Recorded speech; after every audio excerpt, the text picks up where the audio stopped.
Teman-teman sekalian, pada malam ini kita akan bermuhasabah dan merenungkan tentang satu hal yang saya kira tidak ada yang tidak akan terlibat emosi ketika membahas tentangnya. Satu tema yang bagi saya pribadi, tema yang sangat emosional. Mau dibuat poster kayak gimana pun, mau diistilahkan dengan judul apapun, tetapi ketika ada kata ibu dan ayah, maka itu akan langsung menyentuh sisi-sisi emosional kita semua. Karena tidak ada satupun di antara kita yang ada di rumah Allah ini, bahkan di bumi ini, yang tidak punya ayah dan ibu. Bahkan yang tidak mengenal ayah dan ibunya sekalipun, tetapi sejatinya Allah Subhanahu wa Ta'ala tidak menjadikan dia dari batu.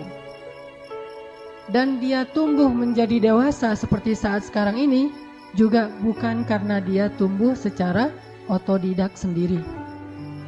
Jadi kalau kita merasa saya tidak kenal ayah saya tidak kenal ibu saya misalnya, dan mungkin gak ada di sini, kalaupun ada, maka sesungguhnya ayah ibu kita itu adalah mungkin bukan yang melahirkan kita, tetapi yang membesarkan kita dan berkorban untuk itu. Maka saya kira tema tentang birrul walidain, uququl walidain, berbakti dan durhaka kepada kedua orang tua adalah secara pribadi tema yang paling emosional. Tema yang semua kita mengalaminya. Dan biasanya tema ini akan diwarnai dengan penyesalan. Bukan diwarnai dengan rasa syukur, tetapi penyesalan lebih besar dari rasa syukur itu. Kita bersyukur Allah Subhanahu wa Ta'ala memberikan kita orang tua. Orang tua kita mungkin sebagian besar di sini orang tuanya muslim. Dan sebagian besar juga orang tuanya adalah orang tua yang bertanggung jawab, yang habis-habisan buat anaknya. Tetapi ada yang lebih besar dari sekedar rasa syukur itu, yaitu penyesalan. Penyesalan karena kita belum sampai hari ini menunaikan hak orang tua kita. Atau lebih penyesalan lagi kalau kenyataannya salah satu atau kedua orang tua kita itu telah tiada, sehingga hampir tidak punya lagi kesempatan bagi kita untuk membaktikan diri dan membalas jasa-jasa mereka.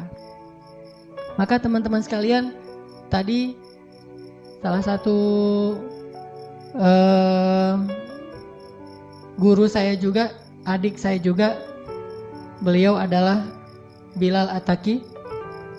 Itu sama-sama pakai Ataki bukan karena keluarga, karena bahasa Instagram. Bilal Ataki tadi alhamdulillah beliau sedang silaturahim ke saya di Bandung dari Riau, mengimami kita sholat maghrib dan membacakan ayat yang paling jelas tentang berbakti kepada kedua orang tua. Tapi bedanya beliau suaranya lebih powerful. Kalau saya kan suaranya agak-agak gak jelas gitu ya, kayak habis musim hujan terus becek gitu. Kalau ini suaranya tuh padang pasir, panas dan gahar. Mudah-mudahan tetap membuat kita makin sadar gitu. Ternyata di dalam Al-Quran ayat tentang berbakti kepada orang tua itu luar biasa. Maka untuk itu teman-teman sekalian, mari kita hadirkan hati kita hadirkan perasaan kita buang dulu nih ego kita untuk sejenak aja. Kalau kita susah banget ngebuang ego di hadapan orang tua kita, maka hari ini orang tua kita tidak ada bersama kita sebagian besarnya. Coba buang dulu ego itu. Kita benar-benar memuhasabahi dan mentadaburi tentang tema orang tua ini dengan hati yang bersih. Buang semua rasa sakit hati tentang orang tua kita. Buang semua tentang unek-unek di dalam diri kita terhadap orang tua kita.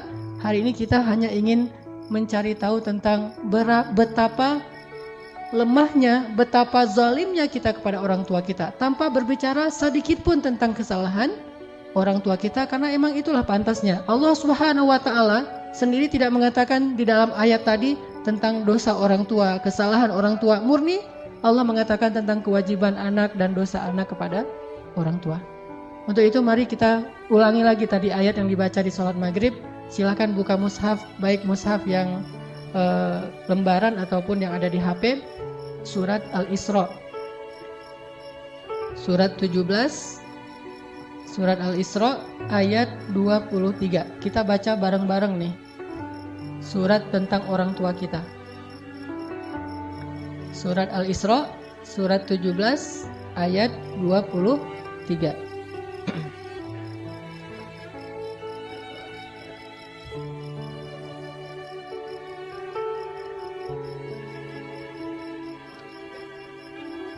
Surat Al-Isra surat 17 ayat 23. A'udzu billahi minasy syaithanir rajim. Silakan.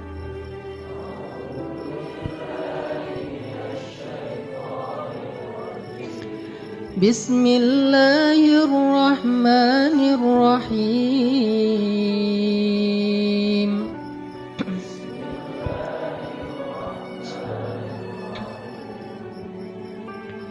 وَقَضَى رَبُّكَ أَلَّا تَعْبُدُوا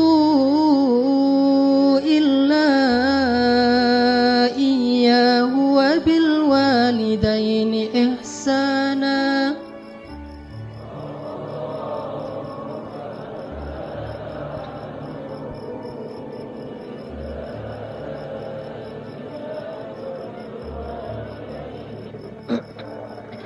إِمَّا يَبْلُغَنَّ عِندَكَ الْكِبَرَ أَحَدُهُمَا أَوْ كِلَاهُمَا فَلَا تَقُل لَّهُمَا أُفٍّ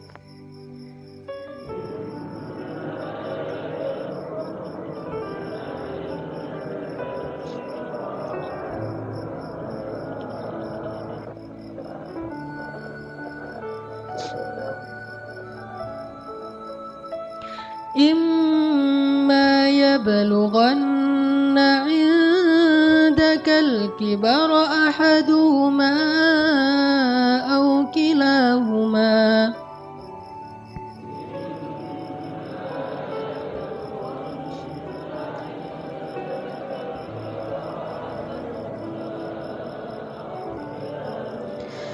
فلا تقل لهما أف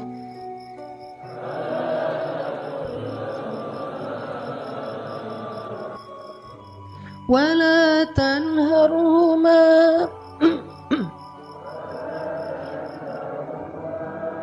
وقل لهما قولا كريما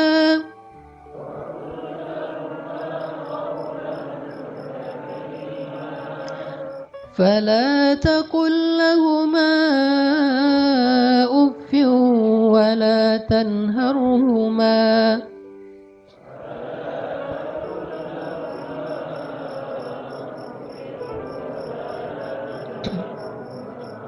وقل لهما قولا كريما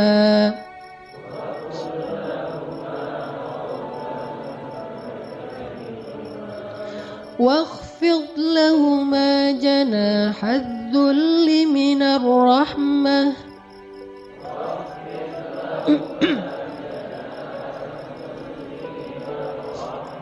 وقل رب ارحمهما كما ربياني صغيرا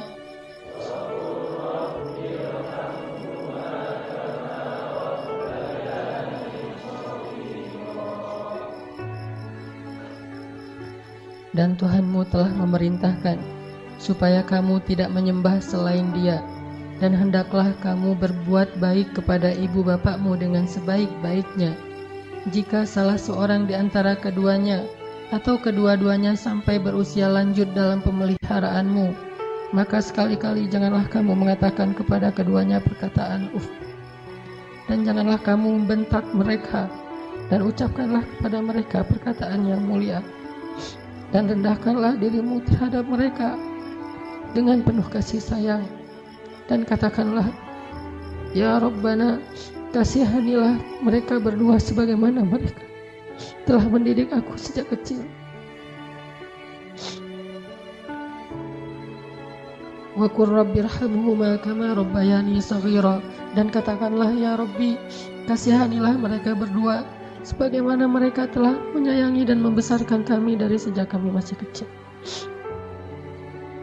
Teman-teman yang dirahmati Allah Subhanahu wa taala, coba kita renungkan, coba kita hitung selama kita hidup dan sadar bahwa kita hidup bersama orang tua kita tinggal di rumah orang tua kita makan hasil jerih payah dari ayah kita, hasil dari masakan ibu kita yang kadang dia tidak bercerita bahwa ketika memasak ikan buat kita, dia kena minyak yang panas, dia terbakar, dia mungkin capek, subuh-subuh, malam dia kurang tidur karena merawat adik kita yang masih bayi, tapi sebelum subuh dia udah harus bangun dan mempersiapkan segala sesuatu untuk kita, dan tidak pernah mengeluh sama sekali di hadapan kita.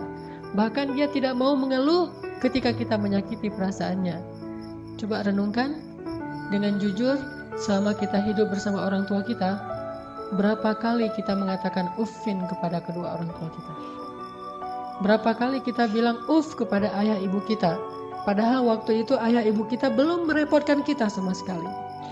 Sama sekali belum merepotkan kita. Justru kita yang merepotkan kedua orang tua kita. Dalam keadaan merepotkan mereka pun, coba hitung berapa kali kita menghardik, mencela, atau menyela pembicaraan mereka. Berapa kali kita mengatakan kalimat-kalimat membantah uffin kepada orang tua kita. Padahal kita yang sedang dalam tanggungan mereka dan merepotkan kehidupan mereka. Merepotkan ayah kita, merepotkan ibu kita, tapi bisa-bisanya kita dalam keadaan kayak gitu mengatakan uffin kepada mereka berdua. Lalu bayangkan bagaimana kalau mereka yang suatu saat atau mungkin sekarang sedang agak sedikit mengganggu privasi kita, kenyamanan hidup kita, dengan mulai ada sedikit keluhan-keluhan, mungkin tulangnya mulai sering sakit-sakitan, mungkin dia sering harus dibawa ke rumah sakit, mungkin karena jarang dijenguk oleh anaknya, dia sering telepon, sering SMS, mungkin dia caper. Kalau dalam keadaan yang dia sudah semakin lemah, dan lemah itu hasil perjuangannya untuk kita, makanya akhirnya dia menjadi lemah, jadi sakit-sakitan, semua itu adalah bukti dari pengorbanannya untuk kita. Kalau dalam keadaan kayak gitu, maka akan seberapa sering lagi kita mengatakan uffin terhadap orang tua kita. Makanya Allah Subhanahu wa taala dengan tegas mengatakan, kalau keduanya dalam pemeliharaan kalian. Artinya apa? Sekarang berbalik. Dulu kalian berada dalam pemeliharaan mereka. Mereka sabar. Dulu kalian dalam keadaan pemeliharaan mereka, dalam keadaan ditanggung hidupnya oleh mereka, mereka tidak pernah mengeluh. Lalu ketika Allah membalik menguji kalian, gak lama, tidak selama ketika kalian dipelihara oleh mereka, apakah kalian akan sabar sesabar mereka? Maka Allah mengatakan, fala taqul lahuma uffin.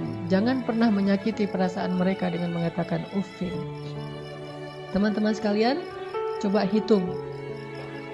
Dalam sehari atau mungkin setahun ini, sejak Ramadan kemarin, berapa kali kita bilang uff kepada orang tua kita? Kalau yang gak punya orang tua, berapa kali kita bilang uff semasa hidup orang tua kita? Terutama di masa-masa terakhir hidupnya, saat kita harus menanggung beban sakitnya, pengobatannya, lemahnya, dan berbagai macam masalah yang sering Allah ujikan kepada mereka. Berapa kali kita bilang uff? Hitung itu. Maka sebanyak itulah dosa-dosa kita kepada orang tua. Gak usah bilang durhaka yang besar, uff saja itu durhaka. Kenapa dianggap durhaka? Karena dosa besar itu tidak dilihat dari jenis dosanya, tetapi juga dilihat kepada siapa dosa itu dilakukan. Mengatakan uff kepada teman mungkin hanya dosa kecil, tetapi mengatakan uff kepada ayah kita, apalagi ibu kita, itu dosa yang tidak terhingga jumlah besarnya. Sampai Allah Subhanahu wa taala menggandeng perintah ini sama dengan perintah untuk mentauhidkan Allah Subhanahu wa taala. Coba kita renungkan, kita hitung. Sebanyak itulah kita akan coba untuk menghitung dosa-dosa kita. Sambil kita merenungkan, sambil kita menghitung, coba kita ulang-ulang ayat ini. Surat Al-Isra ayat 23. Bismillahirrahmanirrahim. Silakan.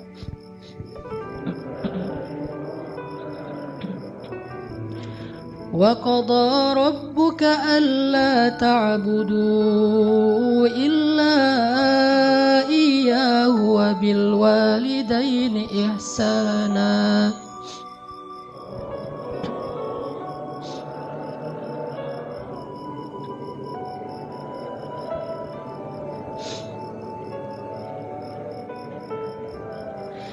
إِمَّا يَبْلُغَنَّ عِندَكَ الْكِبَرَ أَحَدُهُمَا أَوْ كِلَاهُمَا فَلَا تَقُل لَّهُمَا أُفٍّ.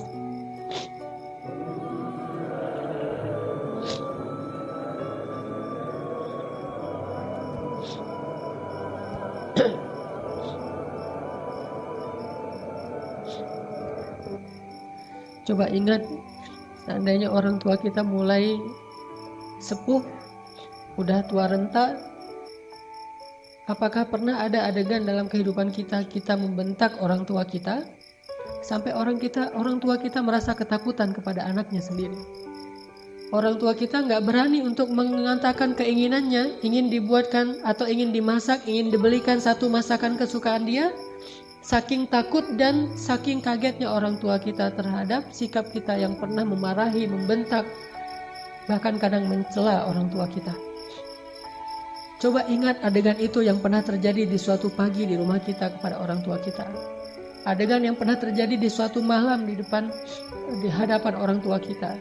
Bahkan kadang kita pernah memarahi orang tua kita sampai dia malu di hadapan orang banyak, di hadapan saudara-saudara kita, di hadapan saudara-saudaranya, di hadapan orang banyak yang dia tidak kenal, mungkin di jalan, mungkin di pasar, mungkin di mal, mungkin dimanapun. Karena kita kecewa kepada orang tua kita, lalu kita marahi orang tua kita habis-habisan di depan orang banyak. Sampai orang tua kita merasa sedih, kecewa, lalu merasa takut kepada anak yang dulu sering dia gendong, anak yang dulu dikecup keningnya. Tetapi ketika anak ini merasa sudah mampu, sudah punya segalanya dan orang tuanya dalam keadaan lemah, dengan sombong dia membentak orang tuanya, dengan sombong dia memarahi orang tuanya tanpa pernah peduli dan tidak pernah lagi ingat bagaimana dulu dia diperlakukan oleh ayah ibunya. Ingat, adegan itu pernah terjadi dalam kehidupan kita. Kalau kita merasa kita tidak pernah melakukan itu, mungkin kita adalah seorang pelupa. Saya kira orang seperti kita yang dulu pernah masa-masa kelam, pernah nggak stabil emosinya, pernah mengalami masa-masa sulit. Saya kira semua kita pernah ngalamin masa ketika kita benar-benar menyakiti perasaan ayah dan ibu kita. Kita buang semua jasa mereka, lalu kita mengatakan kalimat-kalimat yang seolah-olah kita adalah anak yang tidak pernah mendapatkan kebaikan dari orang tua kita. Ayah kita diam ketika dimarahi oleh kita, dan dia tidak pernah mengatakan, dulu kamu pernah seperti ini tapi saya sabar. Dulu saya habis-habisan berkorban untuk kamu, saya korbankan semuanya, saya siang malam mencari nafkah untuk kamu. Ayah kita tidak pernah mengatakan itu di hadapan kita.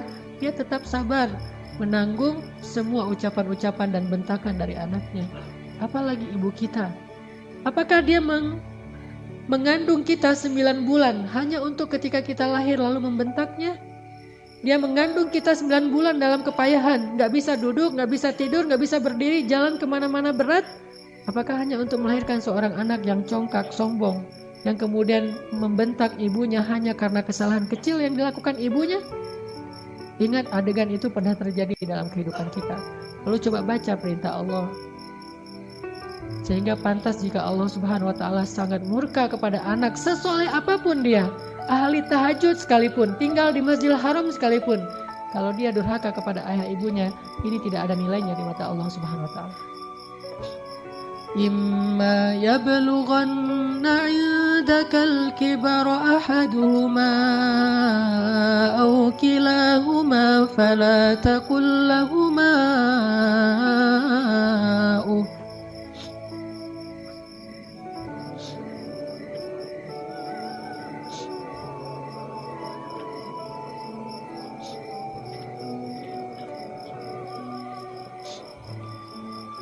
Seandainya salah satu dari mereka atau keduanya tumbuh atau hidup bersama kalian dalam tanggungan kalian, maka janganlah sekali-kali kalian mengatakan kepada keduanya kalimat-kalimat yang menyakiti. Uffin. Allah larang kita untuk mengatakan itu. Lebih baik kita tidak pernah sholat sunnah sekalipun kalau kita masih bisa tetap menjaga lisan kita kepada orang tua, daripada kita menjadi ahli ibadah tetapi kita tidak mampu menjaga lisan kita dari menyakiti orang tua kita. Fala taqul lahuma uffin wa la tanharhuma. Silakan.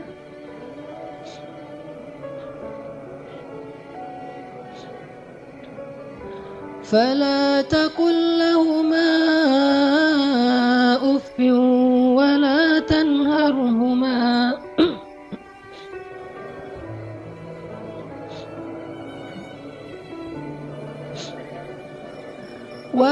تنهرهما وقل لهما قولا كريما.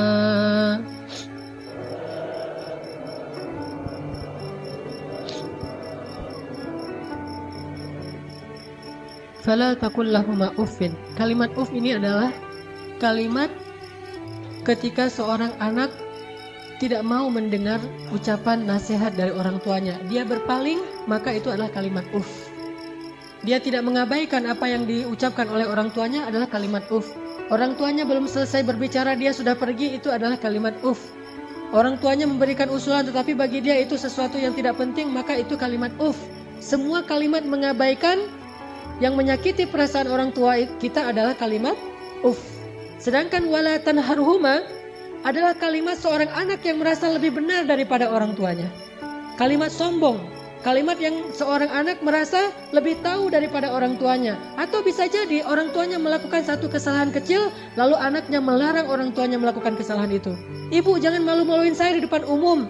Ayah gak usah seperti itu. Melarang orang tuanya melakukan sesuatu yang menurut dia tidak pantas, itu termasuk wala tanharhuma.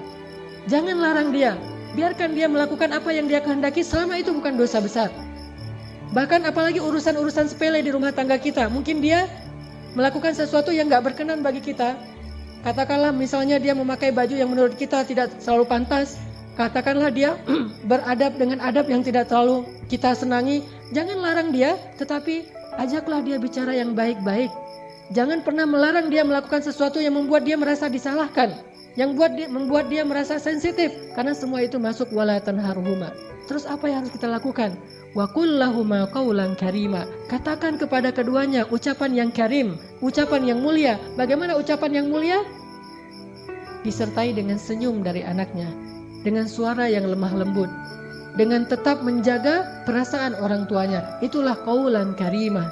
Tapi kalau kita mengucapkan kalimat yang paling benar sekalipun, bahkan tentang perintah Allah sekalipun, kita bilang kepada orang tua kita, atau kita larang orang tua kita dari berbuat satu kesalahan. Misalnya ibu kita membicarakan tentang orang lain, dia menggibah karena dia tidak paham bahwa itu dosa. Dia menggibah, dia tidak pernah ngaji seperti kita, karena gak punya waktu sebanyak kita, dia sibuk mengurus kita. Suatu saat dia menggibah tentang saudaranya, tentang keluarga, tentang orang lain. Maka jangan larang dia dengan cara yang membuat dia merasa sakit hati, membuat dia merasa tersinggung. Walaupun dia salah dan kita yang benar, kita mengatakan kalimat yang baik, yaitu kalimat yang ibu jangan menggibah orang lain, ibu itu dosa besar dan seterusnya, yang membuat dia sedih, itu termasuk wala tanharhuma. Terus apa yang harus kita katakan? Katakan qaulan karima. Pilih kalimat yang paling baik yang bahkan belum pernah kita ucapkan semasa hidup kita. Bahkan kepada pacar kita, istri kita, suami kita, orang yang paling kita cintai pun kita belum pernah katakan kalimat sebaik itu. Katakan itu kepada orang tua. Mereka lebih berhak dapat kalimat yang terbaik dari anaknya. Siapa suami kita? Sehingga kita memilih kata-kata yang paling santun untuknya, tapi kita tidak menyedekahkan kata-kata itu untuk orang tua kita. Siapa istri kita? Pengorbanan apa yang sudah diberikan istri kita? Dia hanya datang dalam kehidupan kita karena melihat situasi kita, melihat diri kita, melihat kepribadian kita, hasil dari perjuangan orang tua kita. Harta kita yang sudah mapan, pekerjaan kita yang sudah jelas, kemudian penampilan kita yang menarik. Semua ini hasil pengorbanan orang tua kita, lalu istri kita mengambil manfaat darinya. Siapa dia untuk kita lebih dahulukan daripada ayah ibu kita? Apalagi orang yang bukan siapa-siapa dalam kehidupan kita, tidak ada hubungan apapun selain pertemanan, yang kemudian kita menyebutnya sebagai kekasih kita. Apakah dia lebih berhak mendapatkan qaulan karimah daripada ayah ibu kita? Makanya Allah mengatakan wa qul lahuma qaulan karimah. Selalu tersenyum ketika berbicara kepada orang tua kita. Bahkan dalam kondisi ketika kita tidak nyaman perasaannya, dalam kondisi kecewa sekalipun, dalam kondisi tersinggung sekalipun, kita berhak untuk tersinggung, tetapi kita tidak berhak untuk mengekspresikannya di hadapan orang tua kita. Wajar manusia tersinggung, wajar manusia kecewa, tetapi kita tidak berhak sama sekali mengekspresikan kekecewaan itu di hadapan orang tua kita. Kenapa? Allah katakan wa qul lahuma qaulan karima wa la tanharhuma. Jangan tunjukkan rasa tidak senang kalian kepada mereka. Apalagi kalau orang tua kita sudah mulai pikun. Banyak kesalahan yang dia akan lakukan.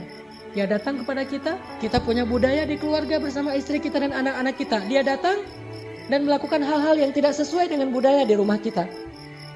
Kalau ayah kita seorang laki-laki yang perokok misalnya, maka dia merokok di sembarang tempat, lalu dia tidak pakai asbak, dia buang puntung rokoknya atau mungkin debu dari rokok itu di mana-mana. Karena kita merasa bahwa rumah kita tidak punya budaya seperti ini, kita marah kepada orang tua kita. Tetap jangan marahi dia, wala tanharhuma. Jangan cela dia, jangan marahi dia, kata Allah SWT, walaupun dia melakukan kesalahan sekalipun. Ibu kita juga demikian, mungkin dia sering tersinggung dengan menantunya, yaitu pasangan kita, dengan suami kita, dengan istri kita. Tetap walaupun ibu kita yang salah, jangan kita menghardik dia, wala tanharhuma. Tetapi kita minta istri kita, suami kita untuk lebih bersabar kepada mertuanya. Walaupun yang salah adalah mertua, itu yang Allah maksud wala tanharhuma. Jangan pernah, jangan abaikan apa yang dia ucapkan. Jangan cela dia walaupun dia berbuat kesalahan, tetapi wa qul lahuma qaulan karima. Ucapan yang paling baik yang sekali kita ucapkan membuat hati orang tua kita merasa bahagia dan senang. Orang tua kita memang kadang butuh nafkah dari anaknya, tetapi itu bukan yang terpenting bagi mereka. Memang kadang mereka telepon kita di akhir bulan meminta dikirimin uang, tetapi itu bukan yang inti dalam kehidupan mereka. Yang paling mereka rindukan dari anaknya adalah ketika anak itu bisa datang, mencium tangan orang tuanya, tersenyum kepada orang tuanya, diam ketika orang tuanya bicara, sangat santun terhadap orang tuanya, melebihi santunnya dia kepada seorang yang paling dia hormati di antara manusia, kepada seorang ustadz yang dia kagumi, kepada seorang atasan yang dia hormati, kepada seseorang yang dia segani karena kebijaksanaannya, karena kearifannya, maka orang tua jauh lebih penting dari mereka semuanya. Maka teman-teman sekalian, coba kita renungkan, ternyata jelas sekali ayat ini mengajarkan cara kita berbakti kepada orang tua, kepada ibu kita, kepada ayah kita. Tapi ada yang bagi saya luar biasa setelahnya. Ada kalimat di ayat 24 yang kita coba baca. Wakhfid lahuma janahaz zulli minar rahmah. Silakan.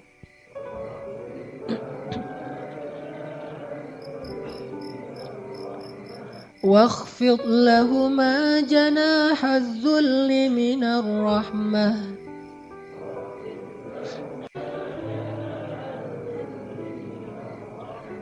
وقل رب ارحمهما كما ربياني صغيرا.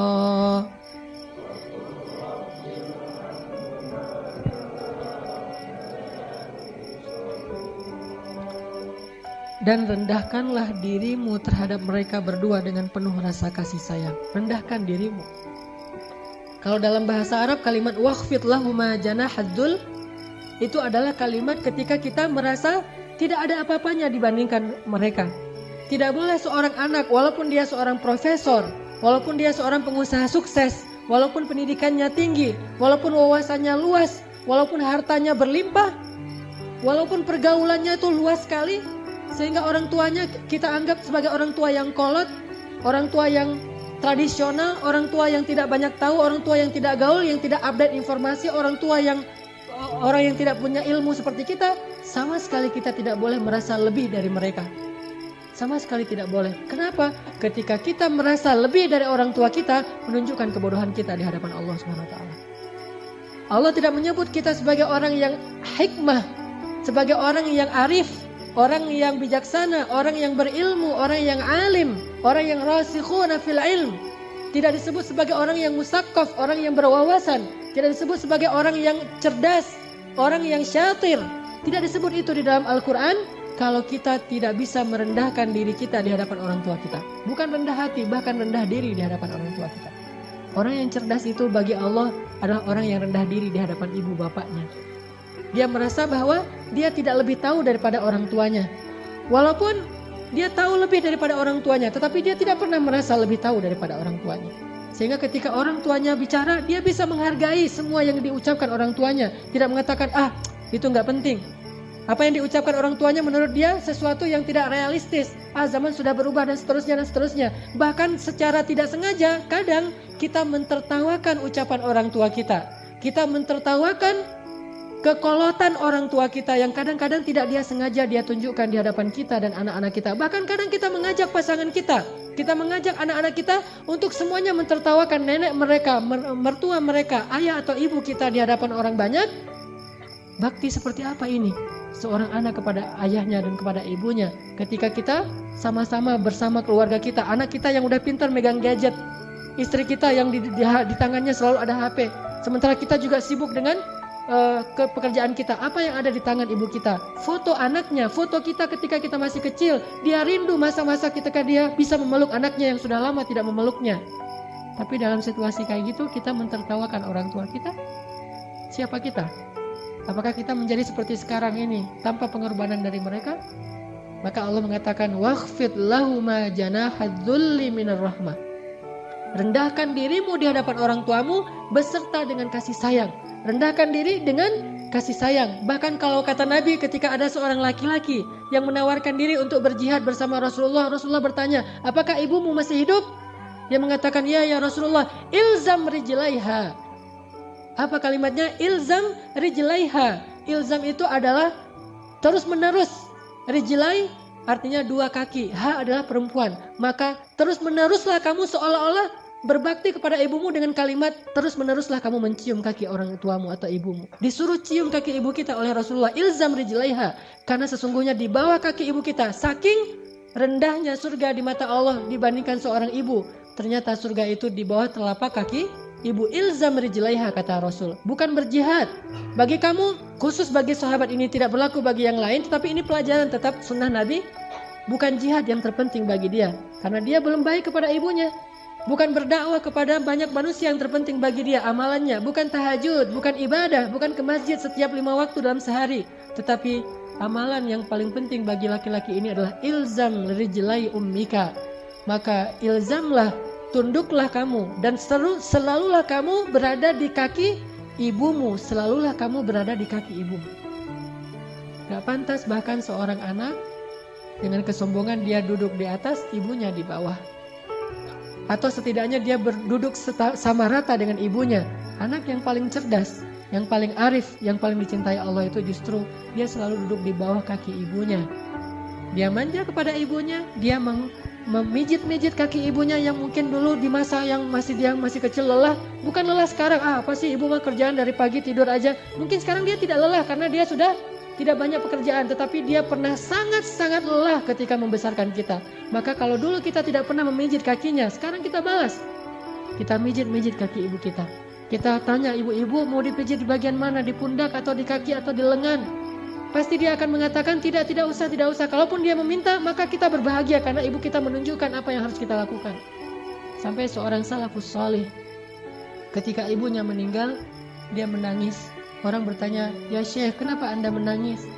Bukankah ibu Anda ini meninggal dalam keadaan baik? Dia orang yang solehah dan seterusnya. Dan semuanya juga akan kembali kepada Allah. Kenapa Anda menangis? Apa kata salafus salih ini? Saya menangis karena saya tahu bahwa mulai hari ini pintu surga itu telah tertutup untuk saya. Sejak ibu saya meninggal, berarti pintu surga itu telah tertutup untuk saya. Maka berbahagialah teman-teman sekalian yang masih punya ayah dan ibu. Apalagi ketika ayah dan ibu itu sudah semakin dalam tanda kutip merepotkan kita. Maka justru saat itulah Allah Subhanahu wa Ta'ala memberikan kita pintu surga yang sangat lapang untuk kita masuki. Bersabarlah. Bersabarlah dalam menghadapi berbagai macam perangai mereka. Walaupun mereka menyakiti perasaan kita, jangan tunjukkan itu di hadapan mereka. Wakhfid janahak. Tundukkan diri kita. Kalau perlu cium kaki orang tua kita. Terus terakhir Allah katakan, wa qur rabbir hamhuma kama rabbayani shaghira. Ya Allah, sayangilah kedua orang tua saya sebagaimana mereka membesarkan saya sejak kecil. Sayangi mereka ya Allah. Itu kalimat yang paling besar yang bisa kita ucapkan untuk orang tua kita ketika mereka tidak bersama kita, baik mereka masih hidup atau sudah wafat sekalipun. Katakan itu selalu di dalam doa kita, baik ketika sujud atau di luar sujud, di luar sholat.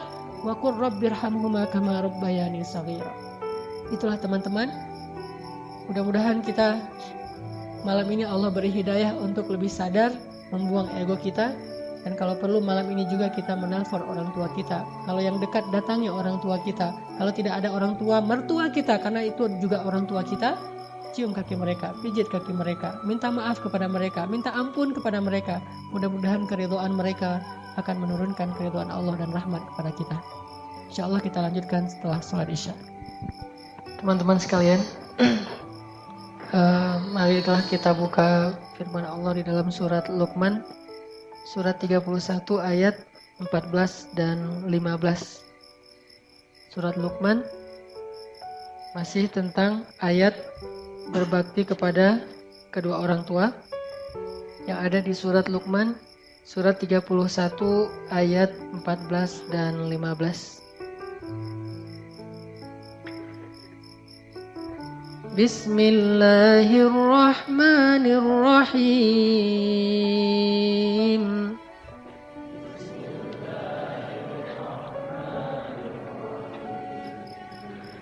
Wa wassaynal insana biwalidayhi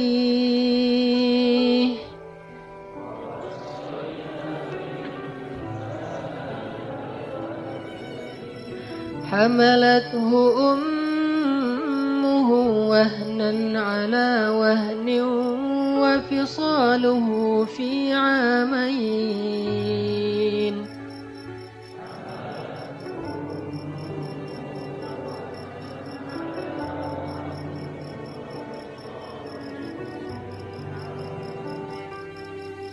أن اشكر لي ولوالديك إلي المصير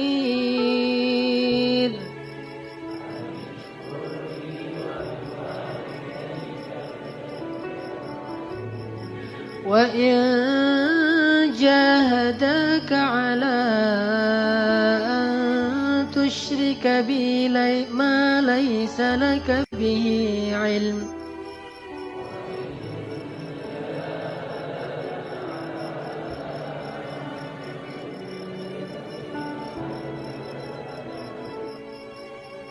على أن تشرك بي ما ليس لك به علم فلا تطعهما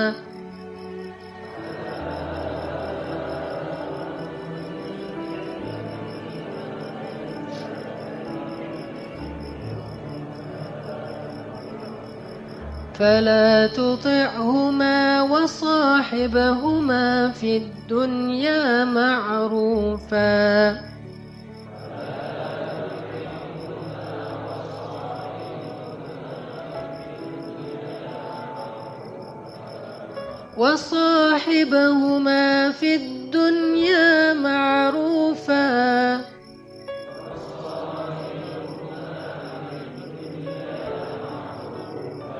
وصاحبهما في الدنيا معروفا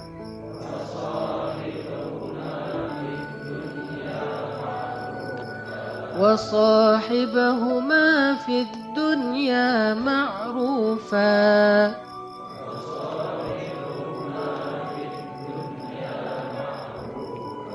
واتبع سبيل من أناب إلي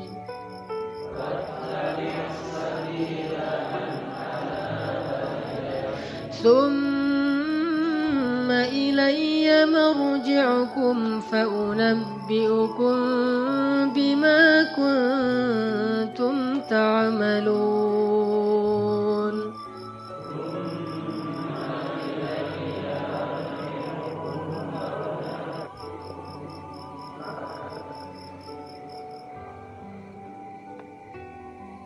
Dan kami perintahkan kepada manusia agar mereka berbuat baik kepada dua orang ibu bapaknya.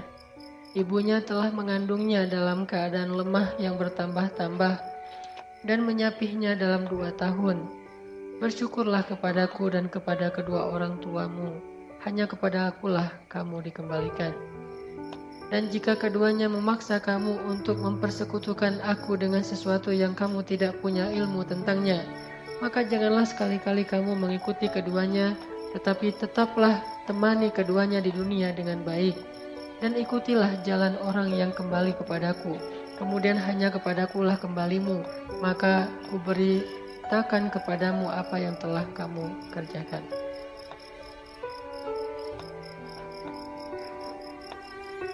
Teman-teman sekalian, di dalam ayat 14 Allah Subhanahu wa taala menyinggung sedikit sekali tentang jasa ibu kita kepada kita. Yaitu yang paling luar biasa adalah ketika ibu kita mengandung kita dalam keadaan kepayahan. Apalagi kalau misalnya yang tahu bahwa dulu orang tua kita itu susah. Orang tua kita itu miskin. Orang tua kita itu serba kekurangan, dan saat sedang mengandung kita, ibu kita itu dalam keadaan sangat-sangat kurang gizinya. Dia lemah karena kurang makanannya, karena kurang gizinya, kurang vitamin, tetapi tetap berusaha untuk terus bisa memberikan yang terbaik buat anaknya. Tetap berusaha untuk berikhtiar. Bahkan dia menjaga dirinya agar jangan sampai karena kesalahannya terus bisa berakibat kepada anaknya. Bisa membuat kita cacat. Kalau ibu kita nggak jaga makan, mungkin kita bisa cacat. Kalau ibu kita nggak menjaga pola hidupnya, mungkin kita nggak akan normal. Intinya orang tua kita sejak mengandung kita itu udah berkorban untuk kita, terutama ibu kita. Dan nggak lepas juga dari pengorbanan ayah kita. Udah gitu menyapih di sini mulai dari sejak menyusui sampai selesai disapi. Ini artinya bahwa Allah Subhanahu Wa Taala ingin mengingatkan kita sebagai anak, jangan lupa kepada jasa orang tua. Dan bentuk ingatnya jasa orang tua itu adalah bentuk syukur kita kepada mereka. Apa kata Nabi? Man la yashkurun nas la yashkurullah. Siapa yang tidak bisa bersyukur kepada manusia atau berterima kasih kepada manusia, maka dia tidak bisa bersyukur kepada Allah. Jadi kalau kita ingin bersyukur kepada Allah, maka kita salah satu bentuknya adalah bersyukur kepada manusia. Dan orang yang paling berhak untuk kita syukuri nikmatnya adalah ibu dan ayah kita. Bersyukurlah kepada mereka, lalu kepada Allah Subhanahu wa taala pastinya, maka Allah Subhanahu wa taala akan menambahkan nikmat kepada kita.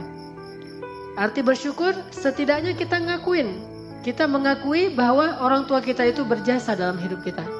Karena dalam syukur itu ada 3 rukun syukur. Ada 3 syarat syukur. Kalau 3 syarat ini tidak terpenuhi, maka kita tidak disebut orang yang bersyukur. 1, i'tiraf. I'tiraf itu artinya mengakui. Orang tidak disebut bersyukur kepada Allah kalau dia mengaku bahwa nikmat ini hasil jerih payah dirinya sendiri. Hasil kreasinya sendiri, hasil kehebatan dia, bukan dari Allah. Ini nggak bersyukur, walaupun dia bilang Alhamdulillah. Tetapi kalau dia nggak mengatakan hadza min fadli Rabbi, seperti kata Sulaiman, ini anugerah dari Allah bukan karena saya, seperti kata Zulkarnain, maka itu baru disebut bersyukur, i'tiraf. Maka bersyukur kepada orang tua, berarti kita mengakui bahwa orang tua kita sangat berjasa kepada kita. Kalau kita melupakan itu, kita mengabaikan itu, kita mendelete, kita menghapus semua kebaikan orang tua kita dalam sejarah hidup kita, maka kita sudah kurang 1 rukun syukur, disebut tidak bersyukur kepada orang tua. Dan itu durhaka. Yang kedua rukun syukur itu selain i'tiraf adalah tahadduts bin ni'mah. Kita membicarakan nikmat itu. Dan salah satu bentuk membicarakan nikmat atau tahadduts bin ni'mah kalau kepada Allah itu adalah dengan menampakkan nikmat itu di hadapan orang banyak. Sebagaimana Utsman bin Affan memakai pakaian yang baik, pakaian yang baru, pakaian yang rapi. Lalu ditanya oleh orang-orang di sekitarnya, "Ya Utsman, kenapa kamu suka sekali memakai pakaian-pakaian yang bagus?" Kata Utsman, "Sesungguhnya Allah seandainya memberikan nikmat kepada hamba, maka Allah suka untuk kalau hamba itu menampakkan nikmat Allah, memperlihatkan nikmat Allah, tidak menyembunyikan nikmat Allah." Dan itu bentuk tahadduts bin ni'mah. Selain ngebicarain, bisa juga dengan cara menampakkan, mendemokan. Nah, bentuk syukur kita kepada orang tua kita, tahadduts bin ni'mahnya adalah kita harus membicarakan tentang jasa orang tua kita, ibu kita, dengan pasangan kita, kita bicara dengan istri kita, suami kita, tentang ibu kita, tentang ayah kita. Dan itu sangat-sangat pantas untuk dibicarakan. Atau kita tunjukkan bahwa ini hasil dari perjuangan ayah dan ibu saya dalam bentuk mendemokan kasih sayang mereka dalam kehidupan kita. Terus yang ketiga, rukun syukur itu adalah tasrif fi mardhatillah, membelanjakan nikmat itu kepada hal yang diridhai oleh Allah. Berarti kalau bersyukur kepada ibu dan ayah kita, kita gunakan semua kebaikan yang telah diamanahkan oleh orang tua kita terhadap hal-hal yang disukai dan disenangi oleh orang tua kita. Sehingga kalau orang tua kita, ibu kita mengandung kita, menyusui kita, memberi kita vitamin sampai kita menjadi sehat, IQ kita bagus, kita cerdas, lalu semua itu membuat kita menjadi sombong, bahkan mencela orang tua kita, ini tidak masuk rukun syukur, tidak tasrif fi mardhatillah, tidak membelanjakan nikmat itu kepada hal yang diinginkan oleh pemberinya.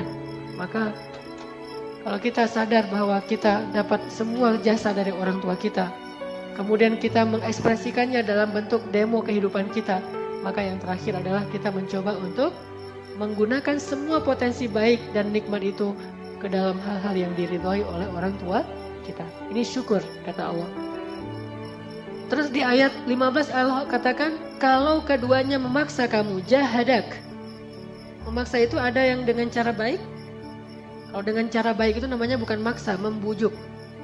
Yang namanya memaksa itu dengan cara yang tidak baik, dengan membentak, dengan memukul, dengan mengancam. Siapa yang diancam dan disakiti oleh orang tuanya sendiri? Ibrahim. Qala araghibun anta an alihati ya Ibrahim. Hai Ibrahim, kenapa kamu benci sekali dengan Tuhan-Tuhanku ya Ibrahim? La illam tantahi la arjumannaka wahjurni maliya. Kalau kamu gak berhenti ya Ibrahim, aku rajam kamu. Gimana dirajam? Diikat di pohon kurma, kemudian dilemparin rame-rame sama dengan batu. Ya Ibrahim, kalau kamu tidak berhenti, aku rajam kamu. Atau pergilah kamu, terusir dari negeri Irak sejauh-jauhnya. Apa kata Ibrahim? Ibrahim berkata, qala salamun alaik. Ini teladan kita, Nabi Ibrahim. Qala salamun alaik. Salam. Kalimat yang baik kepada ayahnya yang udah mengancamnya, yang udah menyiksanya, yang udah membakarnya, lalu mengusirnya. Dalam keadaan terusir dari rumahnya, dari negerinya bersama istri tercinta Sarah, Ibrahim mengatakan, salamun alaik ya abati. Salam bagimu hai abati, semoga ayah selamat, semoga ayah selamat. Ya abati, lima ta'budu ma la yasma' wa la yubsir wa la yughni 'anka syai'a. Masih menggunakan bahasa yang karimah, bahasa yang lembut. Ya abati. Dalam bahasa Arab memanggil ya abi itu sudah lembut, tetapi ini lebih lembut dari ya abi, yaitu ya abati. Ya abati, padahal ayahnya memanggil Ibrahim bukan ya bunayya, bukan anakku tersayang, tapi ya Ibrahim, panggilan yang kasar sekali. Lalu ancaman yang sangat luar biasa, diusir, disakiti, disiksa, termasuk diserahkan kepada Namrud untuk dibakar. Ayahnya memfitnah Ibrahim, tetapi panggilannya ya abati inni akhafu an yamassaka 'adzabun minar rahman. Wahai ayahku tersayang, aku khawatir ayah nanti akan diazab oleh Allah karena dosa-dosa ini. Wahai ayahku, dengan panggilan yang lembut. Ketika diancam dia mengatakan, qala salamun alaik. Salam. Semoga ayah tetap selamat, semoga ayah selamat.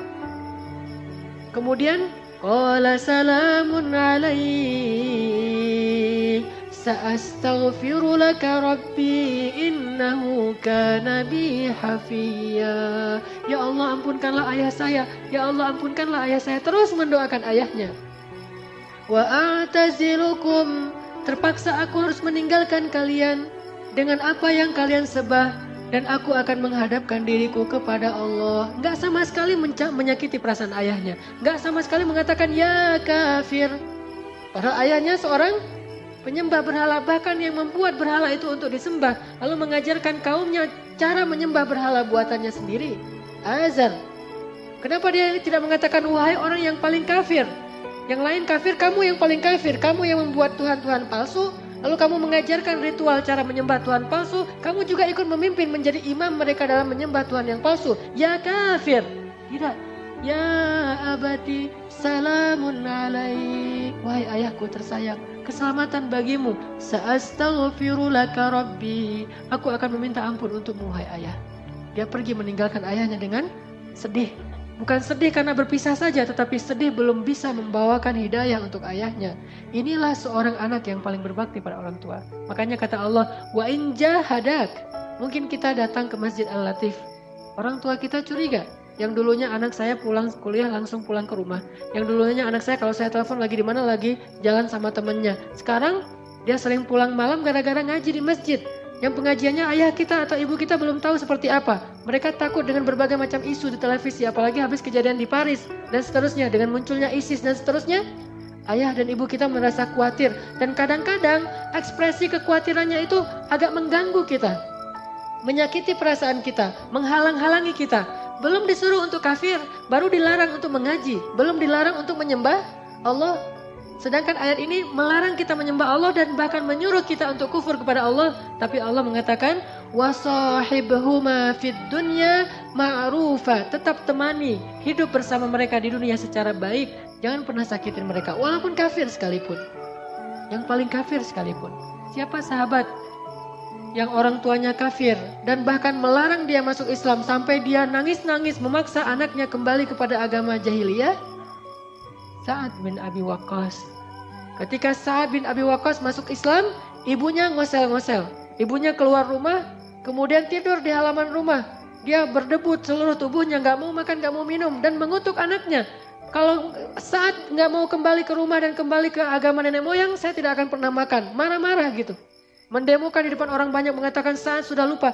Lihat Sa'ad, sejak dia bergaul dengan Muhammad, dia jadi durhaka kepada ibunya. Dulu Sa'ad itu gak akan pernah bisa membiarkan saya kayak gini. Sekarang Sa'ad menjadi anak yang durhaka, dituduh dengan tuduhan-tuduhan macam-macam. Tetapi Sa'ad datang dan mengatakan, ya ibu, masuklah. Saya tidak akan masuk, kamu anak durhaka, mencela ibu saya, ibumu dan nenek moyang orang tuamu. Tetapi Sa'ad tetap mengatakan, ya ibu, mari kita masuk, ya ibu, mari kita masuk. Kalau saya masuk, kamu harus syirik kepada Allah. Apa kata Sa'ad? Wahai ibu, bagaimanapun apapun yang ibu lakukan, saya tidak akan pernah syirik kepada Allah. Tetapi saya juga tidak akan pernah menzalimi hak ibu. Saya akan terus berbakti pada ibu. Akhirnya lama-lama ibunya luluh dan masuk. Setelah masuk, Sa'ad terus mendoakan kepada Allah untuk kebaikan ibunya. Sampai bahkan salah satu hadis tentang bersedekah atas nama ibu adalah sedekahnya Sa'ad bin Abi Waqqas. Itu hadis bagi sebagian besar ulama, bolehnya bersedekah atas nama orang lain atau orang tua, yaitu hadisnya Sa'ad bin Abi Waqqas ketika dia bertanya kepada Rasulullah, ya Rasul, bolehkah saya bersedekah atas nama ibu saya? Rasulullah mengatakan boleh. Lalu Ibnu Qayyim Al-Jauziyah memperluas bab ini menjadi, kalau begitu boleh dengan amal yang lain selain sedekah. Boleh sedekah, boleh sholat, boleh amal-amal sholat yang lain termasuk puasa-puasa sunnah. Semua amalan sunnah menurut Ibnu Qayyim Al-Jauziyah boleh diniatkan atas nama orang tua kita. Walaupun sebagian kecil ulama mengatakan ini tidak bisa. Tetapi hadisnya jelas, Sa'ad bin Abi Waqqas saking berbaktinya Sa'ad kepada ibunya, bahkan ibu yang kafir sekalipun. Tetapi akhir ceritanya alhamdulillah dengan seizin Allah, ibunya kemudian mendapatkan hidayah. Begitu juga dengan Abu Bakar As-Siddiq, yang ayah dan ibunya belum beriman. Tetapi ketika Abu Bakar bisa menghadap Rasulullah dengan penuh pengharapan, dalam keadaan sangat akrab dengan Rasulullah, apa yang pertama diminta Abu Bakar? Ya Rasulullah, ajaklah ibu saya untuk masuk Islam. Mudah-mudahan dengan ajakanmu ibu saya mendapatkan hidayah. Itu yang terus difikirkan oleh Abu Bakar. Karena bakti seorang anak yang paling besar kepada orang tuanya adalah membawa hidayah ke dalam hati orang tuanya. Bukan sekedar memberi senyum, walaupun itu sangat-sangat penting yang seperti awal saya bahas tadi. Bukan sekedar menafkahi, walaupun itu tanggung jawab yang sangat besar bagi kita. Tetapi ada yang lebih penting dari semua itu adalah membawa hidayah kepada keluarga kita. Ayah dan ibu kita dengan doa, dengan akhlak, dengan kesabaran, dengan kesantunan kita kepada orang tua kita.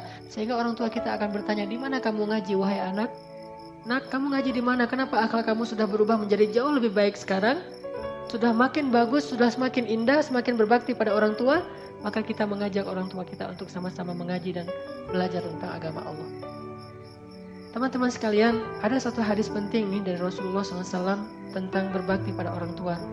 Kata Nabi, siapa yang ingin dipanjangkan umurnya dan diluaskan rezekinya, hendaklah ia berbakti kepada kedua orang tua dan menyambung silaturahim. Siapa yang ingin dipanjangkan umurnya, dilapangkan rezekinya, hendaklah berbakti kepada orang tua dan bersilaturahim. Bersilaturahim kita tahu menyambung yang terputus. Lalu berbakti kepada orang tua. Ternyata berbakti kepada orang tua kita itu adalah syarat untuk diberikan umur yang panjang. Arti umur yang panjang bisa umur benar-benar Allah tambah secara durasi waktu. Bisa berarti umur kita yang panjang itu artinya kehidupan kita itu sangat bahagia sepanjang hidup. Tidak ada yang sia-sia. Karena orang yang pendek umur dalam bahasa Arab itu artinya orang yang hidup lama tetapi tidak ada kebaikan. Umur yang panjang, rezeki yang lapang. Sehingga kalau kita merasa bahwa pekerjaan kita mulai banyak masalah, usaha-usaha kita mulai merugi, lalu kita mencari-cari penyebab faktor ini kenapa usaha saya rugi. Mungkin karena salah di marketing, mungkin karena salah di sini. Kita evaluasi sekian banyak hal, tetapi jangan lupa yang pertama bukan itu. Tetapi evaluasi dulu hubungan kita dengan Allah, kemudian kepada orang tua. Bagaimana hubungan kita dengan Allah? Karena dari Allah lah sumber rezeki kita.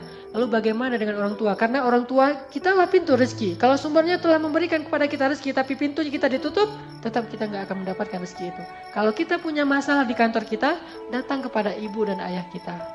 Kalau kita punya masalah di kampus dan di sekolah kita, kenapa nilai saya anjlok, kenapa saya susah belajar, atau bahkan nggak punya semangat belajar sama sekali, datanglah kepada ayah dan ibu kita. Kalau kita punya masalah keluarga, suami istri atau anak, datanglah kepada ayah ibu kita. Kalau kita punya masalah pribadi, datanglah kepada ayah ibu kita. Karena di sanalah Allah Subhanahu wa Ta'ala titipkan kebahagiaan kita di dunia dan di akhirat. Umur dan rezeki. Apapun masalah kita, datang dulu kepada orang tua sebelum kita mengevaluasi hal-hal yang lain. Sebelum kita mengevaluasi cara belajar kita, atau les kita, atau pekerjaan kita, atau karir kita, atau kesalahan-kesalahan kita yang lain yang sifatnya teknis, yang pertama yang harus kita evaluasi adalah bagaimana hubungan kita dengan orang tua kita. Udah berapa lama kita tidak datang kepada orang tua kita? Udah berapa lama kita tidak telepon orang tua kita? Termasuk masalah jodoh sekalipun. Kalau orang tua kita belum meridhoinya, atau orang tua kita meminta jatah waktu, maka niatkan itu sebagai bentuk mungkin adalah bakti kita kepada orang tua kita yang terakhir sebelum kita nanti akan terbelah hati kita dengan pasangan kita. Dikasih waktu sebulan, 2 bulan, setahun, 2 tahun untuk lebih banyak berbakti kepada ibu dan ayah kita sebelum hati kita terbagi dengan orang yang kita cintai. Itu kesempatan kita. Maka turuti keinginannya. Kalaupun kita ingin agar lebih cepat, maka percepatlah pernikahan kita itu tanpa menggores hati orang tua kita. Tidak akan berkah pernikahan yang disertai dengan rasa tidak ridho dari orang tua kita. Mungkin dia tetap akan menjadi saksi atau akan menikahkan kita, tetapi tidak dengan kelapangan dada. Ridho orang tua itu luar biasa. Ada masalah sedikit, pertama sholat, karena kita memperbaiki hubungan dengan Allah. Kedua, telepon ayah dan ibu kita. Dan saya mengalami itu luar biasa, kemudahan-kemudahan yang Allah berikan dalam hidup saya beberapa saat yang lalu, karena saya masih punya ayah dan ibu. Dan saya merasa ketika sejak terakhir ayah saya meninggal, kehidupan saya itu banyak sekali ujian. Lalu saya mencoba untuk memuhasabahi diri saya. Oh, ternyata mungkin saya belum terlalu dekat, belum terlalu banyak berbakti kepada mertua saya. Saya coba memperbaiki hubungan saya dengan mertua. Setelah memperbaiki hubungan dengan mertua, ternyata Allah bukakan lagi kebaikan-kebaikan dan kemudahan dalam urusan hidup saya. Kalau bukan karena doa ibu saya, mungkin saya tidak akan bertahan lama di Mesir. Saya pernah cerita beberapa kali bagaimana saya berangkat ke Mesir tanpa modal sama sekali. Di kantong saya itu gak ada uang sepersen pun.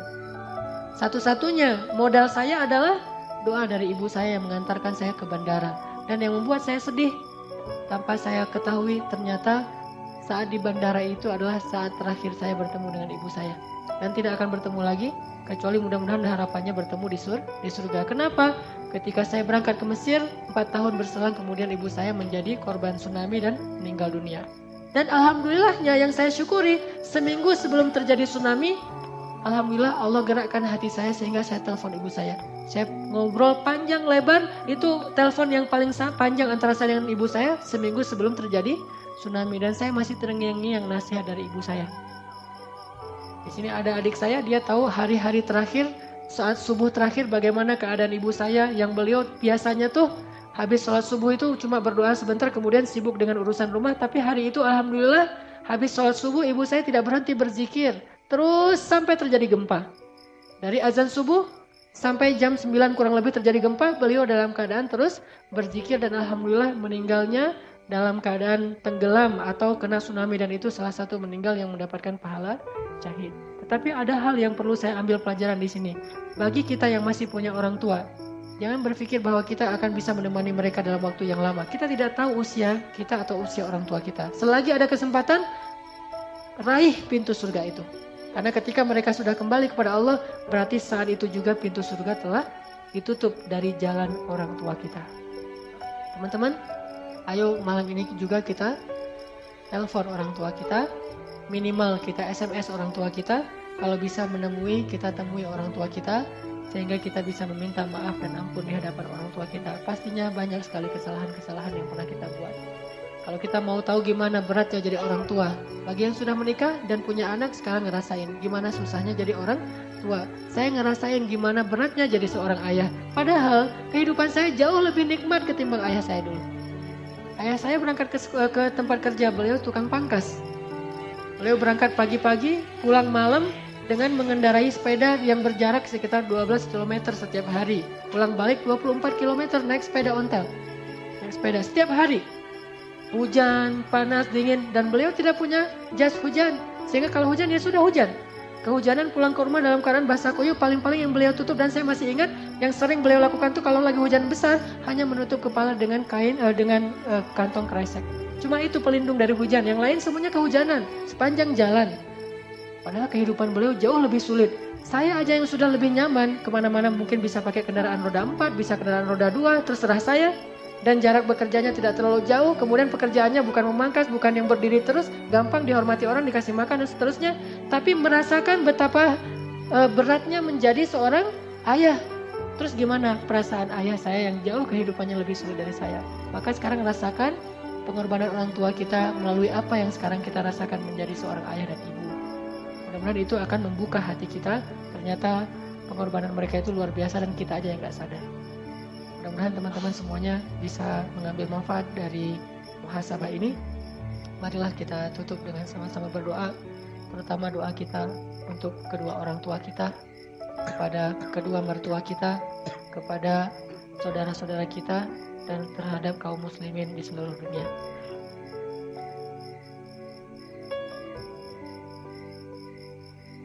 Dan juga di sini ada saudara kita yang sedang sakit orang tuanya, yaitu Bapak Haji Undang Misdan bin Sukarta, sedang dirawat di Rumah Sakit Boromeus dalam keadaan sedang sakit keras. Mudah-mudahan Allah Subhanahu wa taala meringankan, mengangkat, menyembuhkan penyakitnya, lalu memberikan pahala dengan ujian sakit ini berupa ampunan dosa dan diangkat derajatnya dan diberikan kesabaran baik bagi beliau maupun bagi keluarganya. A'udzu billahi minasy syaithanir rajim. Bismillahirrahmanirrahim.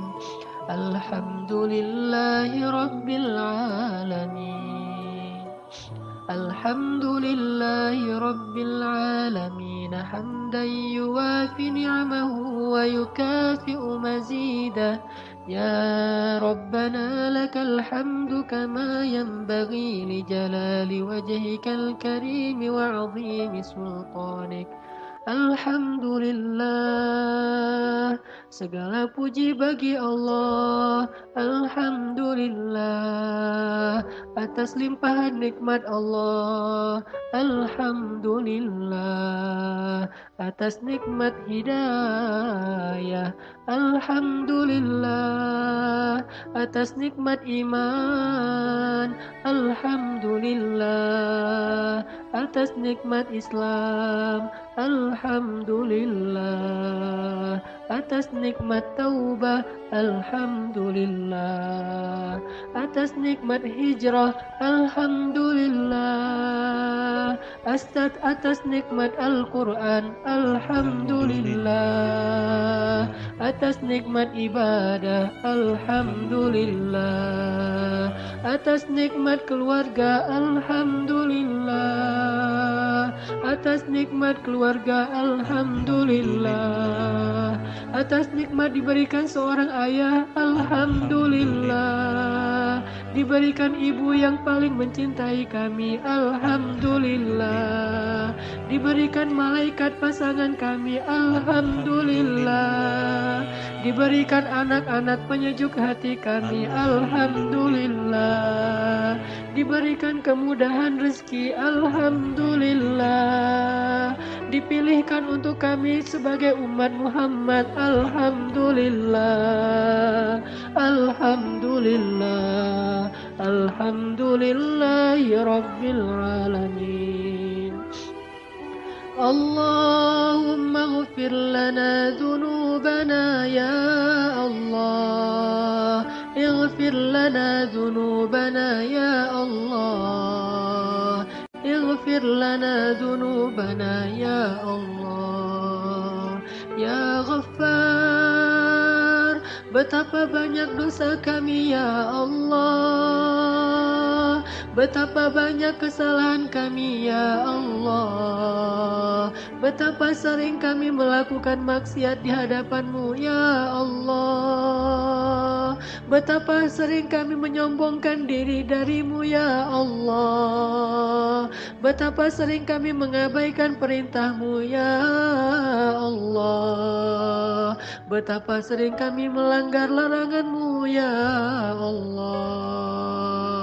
Ya Ghaffar, ampunkanlah dosa kami ya Ghaffar. Maafkanlah kesalahan kami ya Ghaffar. Hapuslah kesalahan dan kekeliruan kami ya Ghaffar. Ya Allah, maafkanlah kedurhakaan kami kepada ibu kami ya Allah. Maafkanlah kedurhakaan kami kepada ayah kami ya Allah. Sering kami menyakiti perasaan mereka ya Allah. Sering kami menyakiti perasaan ayah kami ya Allah. Sering kami menyakiti perasaan ibu kami ya Allah. Tapi doa-doa mereka terus mengalir dan dilantunkan untuk kebaikan kami ya Allah. Ya Allah, kami durhaka kepada ayah kami ya Allah. Kami melupakan jasa mereka ya Allah. Kami menuduh mereka zalim padahal mereka berkorban untuk kami ya Allah. Maafkanlah kesalahan kami kepada ibu kami ya Allah. Kami pernah membentak mereka ya Allah. Kami pernah mentertawakan mereka ya Allah. Kami pernah membuat mereka ketakutan ya Allah. Kami mengabaikan mereka ketika mereka membutuhkan kami ya Allah. Kami mengabaikan mereka dan lebih memilih urusan kami daripada mereka ya Allah. Kami lebih memilih urusan sekolah kami daripada mereka ya Allah. Kami lebih memilih urusan pertemanan kami daripada mereka ya Allah. Kami lebih memilih urusan pekerjaan kami daripada mereka ya Allah. Kami lebih memilih urusan keluarga kami daripada mereka ya Allah. Ya Maafkanlah kami ya Allah. Ya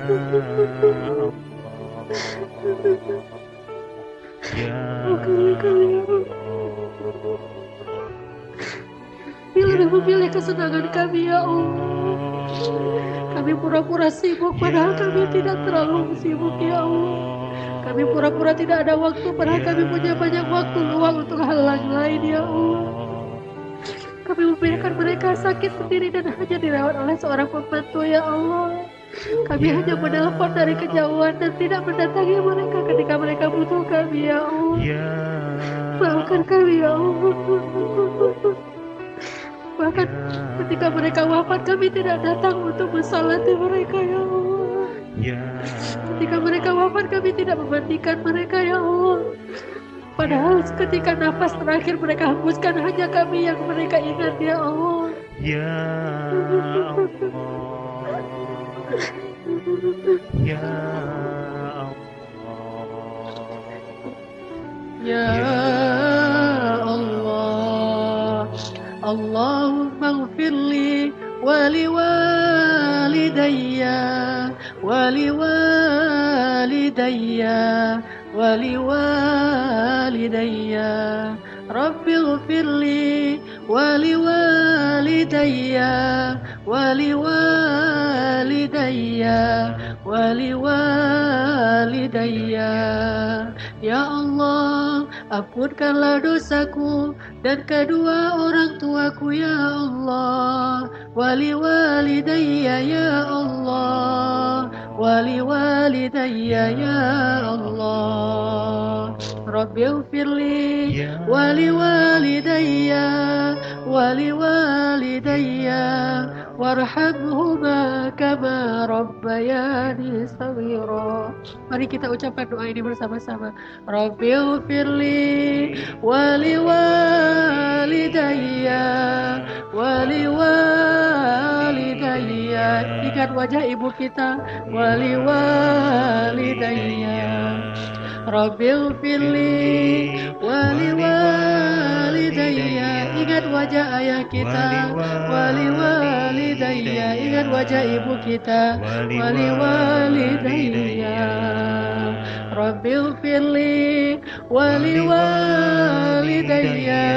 Ingat ketika kita menyakiti perasaan mereka. Ingat ketika kita mengucapkan kata-kata yang menghardik mereka. Ingat ketika kita mengacaukan mereka. Ingat ketika kita menzalimi hak mereka.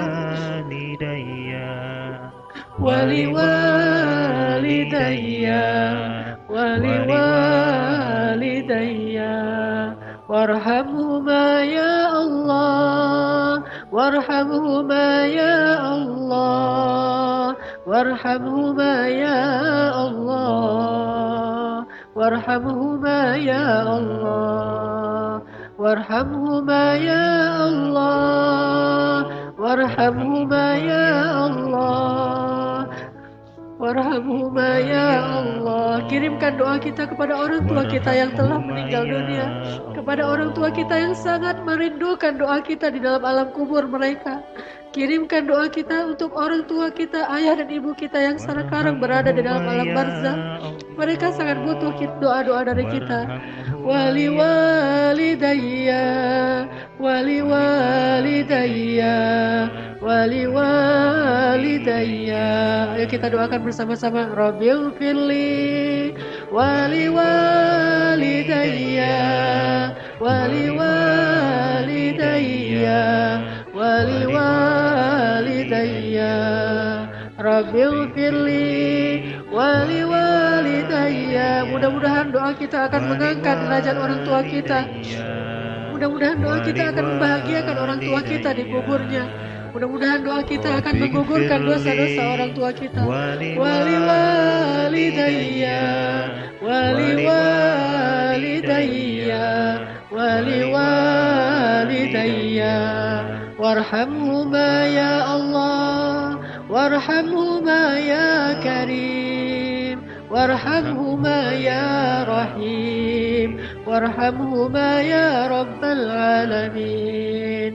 Rabbighfirli waliwalidayya waliwalidayya waliwalidayya warhamhuma ya Allah, warhamhuma ya Karim, warhamhuma ya Rahim, kama rabbayani saghira. Allahumma firli wa liwalidayya warhamhuma kama rabbayani saghira. Rabbana hab lana min azwajina wa dhurriyyatina qurrata a'yun waj'alna lil muttaqina imama. Ya Allah, jadikanlah kesalahan-kesalahan kami kepada orang tua kami tidak lagi terulang kepada anak-anak kami ya Allah. Kedurhakaan kami kepada ayah ibu kami tidak lagi terulang kepada anak-anak kami ya Allah. Jangan Engkau jadikan kekasaran sifat kami kepada orang tua kami ditiru oleh anak-anak kami kepada kami ya Allah. Anugerahkanlah kepada kami anak-anak yang berbakti kepada kedua orang tuanya ya Allah. Rabbana atina fid dunya hasanah wa fil akhirati hasanah wa qina adzabannar. Subhanakallahumma wa bihamdika asyhadu an la ilaha illa anta astaghfiruka wa atubu ilaik. Assalamualaikum warahmatullahi wabarakatuh.